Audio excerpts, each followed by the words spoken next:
Hey guys, it's Rick with Small Project Central. Today I'm going to show you how I took an old tired laundry room and brought it up to a modern functional space. Now let's go!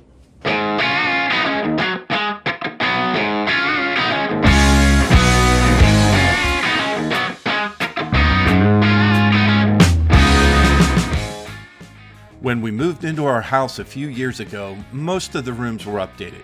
However, the laundry room was obviously forgotten and screamed 1980. The old oak face frame cabinets provided little storage, and the orange color tone, it stood out like a sore thumb. So the first step was to rip out all the old cabinets and repair the walls in preparation for new frameless cabinets in modern colors and textures. So I used my track saw to cut all the cabinet parts and laminate for the cabinets. I love my track saw, but this year I'm saving up to buy a table saw. There's been so many times in my recent builds, as well as this one, that I could have saved a ton of time. The next step was to edge band the top, bottom, and sides. Since I don't have a spray booth, I've been using chip brushes to apply the contact adhesive. They're less expensive than rollers and can be simply discarded after use. I found a really good deal on Amazon for a bulk package of 100 brushes. I'll leave a link in the description if you're interested. So I applied the edge band, J-rolled for a good bond, and routed using a flush trim bit with a bearing guide. I cleaned up any remaining glue with some acetone. Next, I took a couple of passes with the track saw to create a dado in each of the pieces for the cabinet back to fit in. Since 1/4-inch plywood really isn't 1/4 inch, I cut the dados a little over 3/16 inch wide and 1/4 inch deep. This is where a table saw would come in handy and provide consistent, accurate cuts. Alright, that's what we were looking for right there. Perfect. A little bit wide, but I think it's going to work. I cut dados in all the remaining sides and then cut a hole in the bottom of the left-hand cabinet to give me access to the water spigots.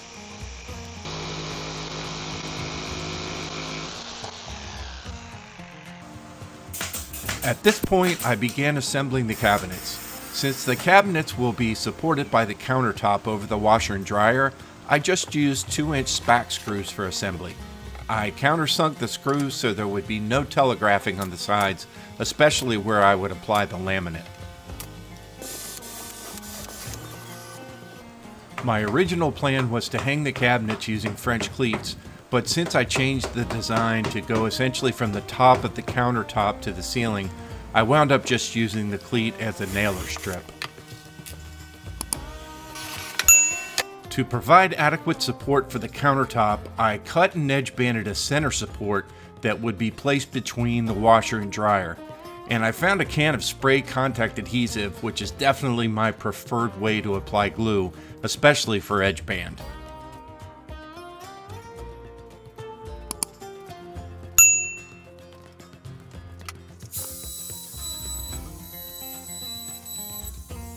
Next, I cut the countertop, measured, and attached the buildup and applied edge banding. One of the things that I did when I was screwing these in and doing the countersink was that, if you'll notice, I'm setting it back further into the edge. Why, you ask?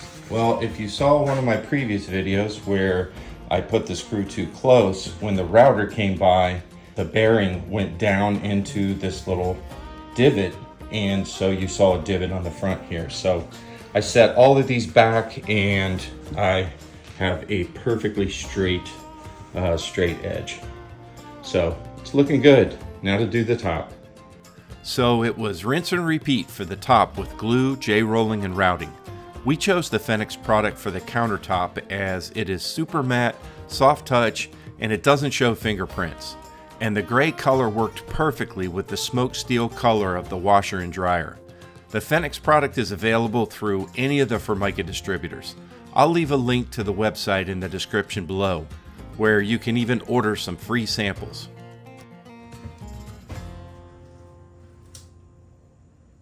Next, it was a test fit for the countertop. The room is only 5 by 7, so it was a bit tricky getting the top in and out without banging into the walls. And the walls were definitely out of square, so I had to scribe and cut the top for a good fit.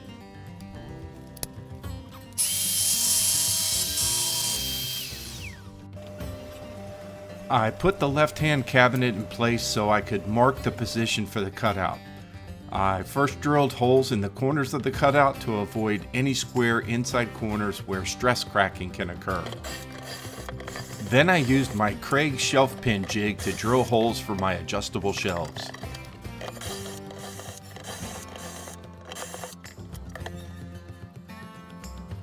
Next, I began the assembly of the pull-out shelves. I used 3/4 inch for the sides and 1/2 inch for the bottom. I knew we'd be loading the shelves with some heavy laundry detergent containers, so I wanted it to be sturdy. For the assembly, I used pocket holes for the sides and glue and screws for the bottom.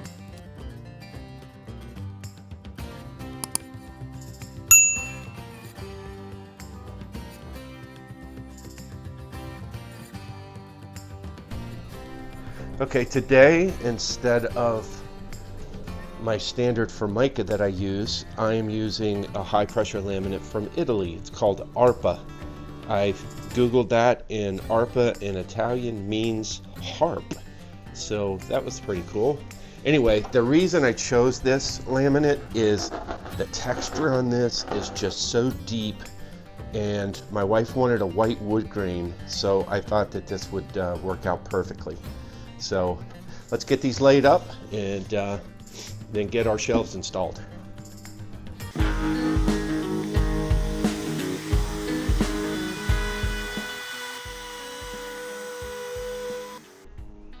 Since the countertop is so deep, and these are going to be obviously against the back wall, I'm going to put in 2 pull-out trays here.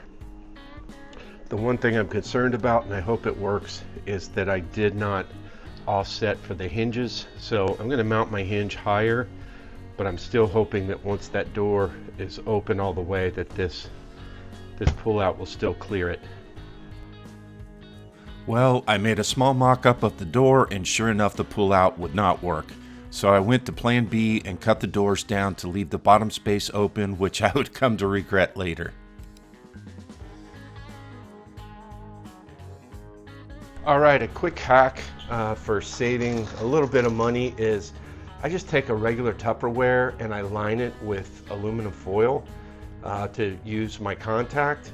And then when I'm done for the day, I literally bundle it up, throw it away, and then I've got my Tupperware for another day. And then the other thing that I do quite often is, this is Amazon packaging material, and I save it and I roll it. I put it on a dowel, I roll it up and save it for occasions like this. So just a couple of money saving tips to get a few more dollars in your pocket.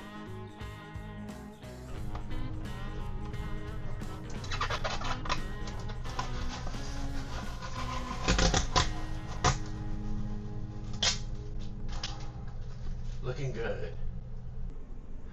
Okay, so I got these done. They're working super nice. And same thing on the other side. Got my shelves in.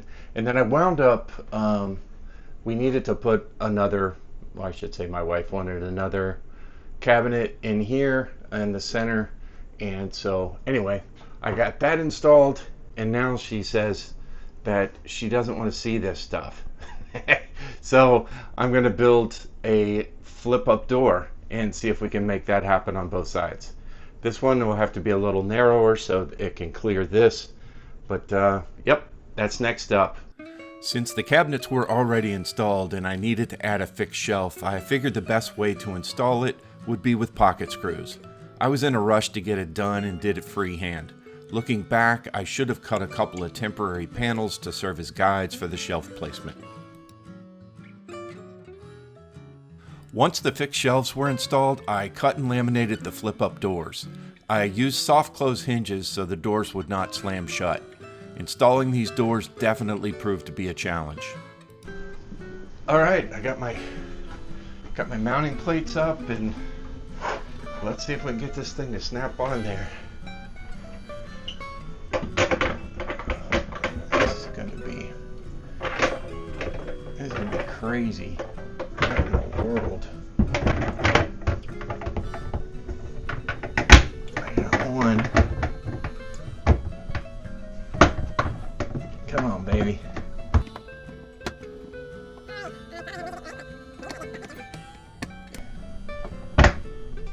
There we go. Okay, lots of adjusting to do here, but we got us a door and it goes up. Ooh, it's soft close. Next, I fabricated a tall, skinny cabinet that would sit to the right of the dryer. This will serve as a storage cabinet for a step stool and a lint basket. Okay, so now I've got the box complete. Got the carcass, I should say, complete. Now, what I'm doing is this is going to be a slide out, and I'm going to put 3 drawer slides on it, ball bearing, self-closing, and so here we go. All right, here we go. I got my tape on there. This is snug. That's not going anywhere. Got my double-sided tape, flush to the front and flush to the square.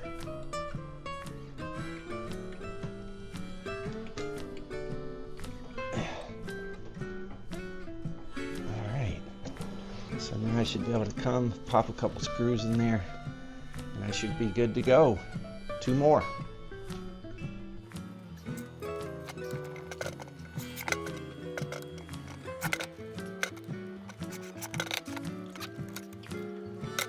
All right, well, once again, my drawer measuring leaves something to be desired.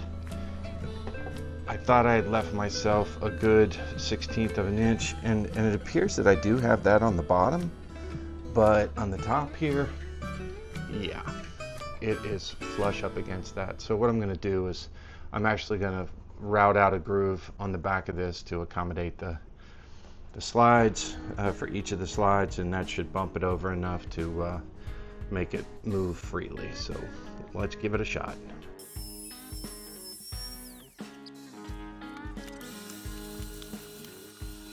Okay, so I routed each of those grooves, got them inset a little bit, and now I've got that good 1/8 of an inch gap at the top and the bottom.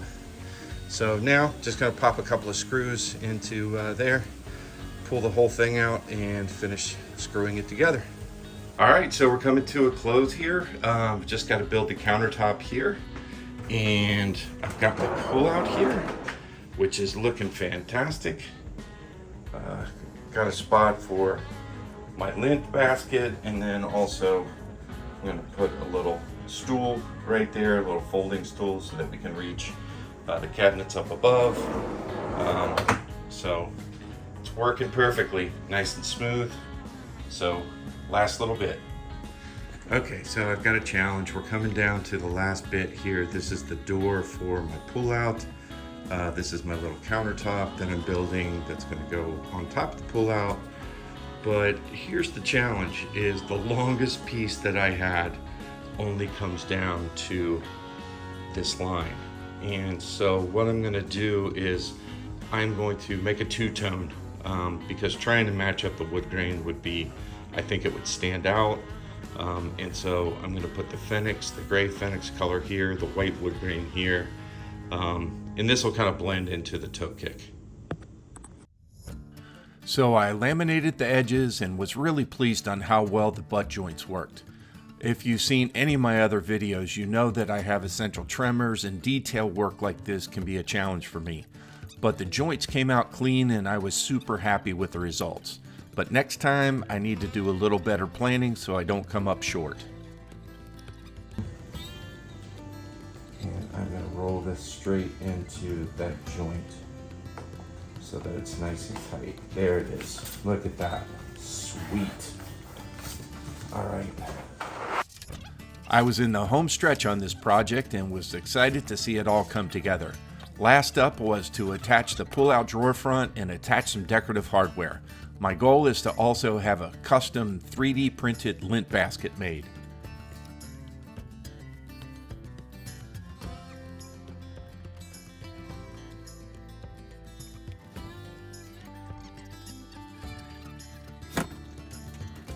To make sure I had access to the power cords, I made an access panel that would be held in place with magnets. This panel also served to keep anything on the counter from falling behind the cabinet. Now we just got to put our magnets in. We should be good to go. I used a Forstner bit to drill some recessed holes in the back of the panel to hold the magnets. I purchased the neodymium magnets off of Amazon and they were pretty strong. I'll leave a link in the description below if you're interested. There it is. Yep. The last piece to this build was a back panel for the opening where we will store our laundry basket. This project was complete. That is a piston fit right there, baby. That is a piston fit. Perfect.